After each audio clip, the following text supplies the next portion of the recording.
Welcome back to my channel. ఈ వీడియోలో 2012 SGT పేపర్లో వచ్చిన మ్యాథ్స్ బిట్స్ ఏ విధంగా ఇచ్చారో ఒకసారి చూద్దాం. X plus 1/x whole square equal to 3 అయితే X cube plus 1/x cube equal to ఎంత అన్నారు. సో ఇది రెండు మెథడ్స్లో చేయొచ్చు. షార్ట్ కట్ ఫామ్ యూజ్ చేసి చేయొచ్చు, లేదంటే ప్రాసెస్ చేసి చూడొచ్చు. ఒకసారి చూద్దాం. ప్రాసెస్ ఏ విధంగా ఉంటుందంటే X plus 1/x whole square equal to 3 అన్నారు. So X plus 1/x equal to ఎంత అవుతుంది? √3 అవుతుంది. మనకి దీన్ని హోల్ క్యూబ్ చేద్దాం. దీన్ని హోల్ క్యూబ్ చేస్తే A plus B whole cube formula ఏంటి? A plus B whole cube equal to A cube plus B cube plus 3ab into A plus B.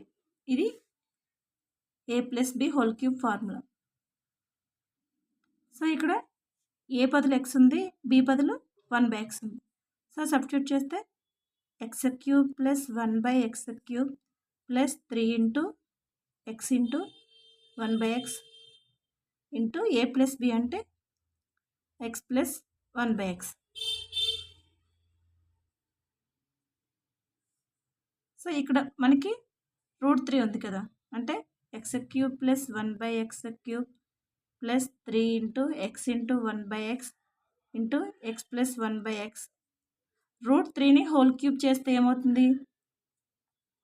√3 whole cube అంటే √3 ఇంటూ √3 ఇంటూ √3 ఏమవుతుంది? 3√3 వస్తుంది. 3√3 వస్తుంది.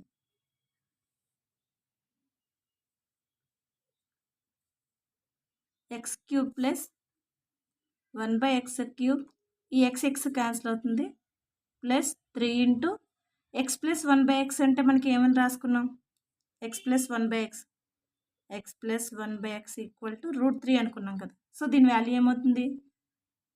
√3 equal to 3√3. X cube plus 1/x cube equal to ఇది size తీసుకొస్తే 3√3 minus 3√3. ఇది cancel అయితే X cube plus 1/x cube equal to 0 వచ్చింది. So ఈ విధంగా ఈ ప్రాసెస్ అంతా చేసి చేయొచ్చు, లేదంటే షార్ట్ కట్ ఫామ్ ఏంటంటే మనకి X plus 1/x equal to K అయినా X cube plus 1/x cube equal to K cube minus 3k అవుతుంది. కే క్యూబ్ అంటే ఎంత మనకి? కే వాల్యూ ఎంత? ఇక్కడ కే ఈక్వల్ టు 3 ఇచ్చారు కదా, కే ఈక్వల్ 3 ఇచ్చారు అంటే 3³ మైనస్ 3 ఇంటూ 3. సో ఇక్కడ కే వాల్యూ √3 కాబట్టి √3 హోల్ క్యూబ్ మైనస్ 3 ఇంటూ √3 ఏమవుతుంది? ఇది 3√3 మైనస్ 3√3 ఈక్వల్ టు 0 వచ్చింది. సో ఇలా ఇది షార్ట్ కట్ ఫామ్. ఇది షార్ట్ కట్ ఫామ్. లేదు ప్రాసెస్ చేయాలంటే ఈ విధంగా చేయొచ్చు. ఏదైనా మనకి ఆన్సర్ అనేది ఒకటే వస్తుంది. షార్ట్ కట్ ఫామ్ గుర్తుపెట్టుకుంటే కాంపిటేటివ్ ఎగ్జామ్స్లో ఈజీ అవుతుంది. నెక్స్ట్, ఒక కోణం దాని పూరక కోణం కన్నా 26 డిగ్రీలు ఎక్కువైనా దాని కోణము అన్నారు. ఒక కోణం ఎక్స్ అనుకుంటే దాని పూరక కోణం ఏమవుతుంది? 90 మైనస్ ఎక్స్ అవుతుంది. ఏమంటున్నారు? ఒక కోణం దాని పూరక కోణం కన్నా 26 డిగ్రీలు ఎక్కువైనా ఆ కోణం అన్నారు. X equal to 90 minus X plus 26 అవుతుంది. ఎందుకని? ఒక కోణం దాని కోణం కన్నా 26 ఎక్కువ అన్నారు. సో అప్పుడు ఏమవుతుంది? సింప్లిఫై చేస్తే మనకి X equal to 90 minus X plus 26. ఈ ఎక్స్ని తీసుకొస్తే 2x equal to 90 plus 26. 2x equal to 90 plus 26 అంటే ఎంత? 116. ఎక్స్ ఈక్వల్ టు 116/2, 5 రెళ్ళు 8 రెళ్ళు 58 డిగ్రీస్ వచ్చింది. ఆన్సర్ 58. అంటే రెండు పూరక కోణాల మొత్తం ఎంత? 90 డిగ్రీలు అవుతుంది. సో మనకి ఒక కోణం ఎక్స్ అనుకుంటే ఇంకో కోణం ఏమవుతుంది? 90 మైనస్ ఎక్స్ అవుతుంది. ఇక్కడ ఏమంటున్నారు? దాని పూరక కోణం కన్నా 26 ఎక్కువ అన్నారు. అంటే X equal to 90 minus X plus 26 అవుతుంది, 26 డిగ్రీస్. సింప్లిఫై చేస్తే మనకి ఆ కోణం ఏంటి? 58 డిగ్రీస్ వచ్చింది. నెక్స్ట్, 6 వ్యక్తులు ఒక హోటల్కి వెళ్ళారు. అందులో 5 వ్యక్తులు ఒక్కొక్కరు 24 రూపాయల చొప్పున ఖర్చు చేశారు. 6వ వ్యక్తి చెల్లించిన మొత్తము 6 సరాసరి ఖర్చు కంటే 5 రూపాయలు ఎక్కువైనా వారు చేసిన మొత్తము ఎంత ఖర్చు. మనకి ఇక్కడ 6 వ్యక్తులు ఉన్నారు. 6 వ్యక్తులు ఏమైంది, 5 వ్యక్తులేమో 24 రూపాయలు చొప్పున ఇచ్చారు. అంటే 5 × 24.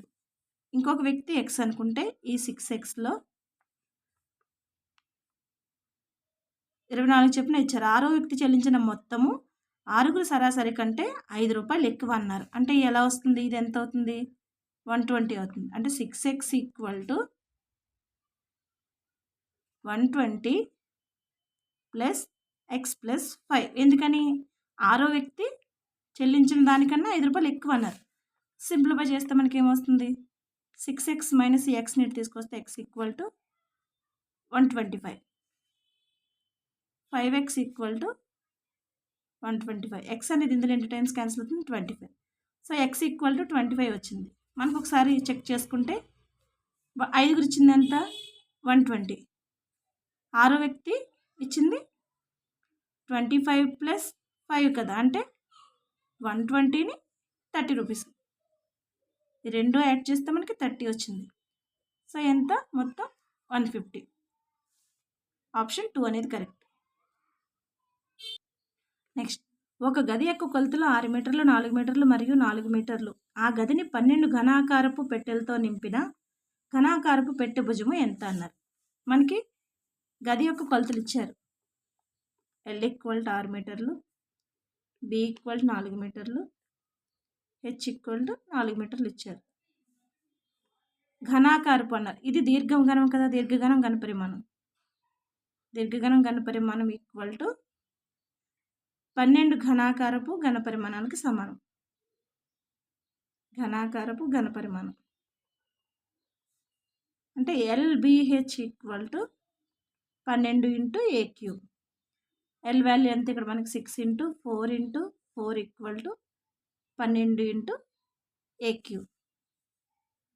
ఈ 12లో ఇది 2 టైమ్స్ క్యాన్సిల్ అవుతుంది. 2 ఇందులో 2 టైమ్స్. 8 = A³. A = 2 వచ్చింది.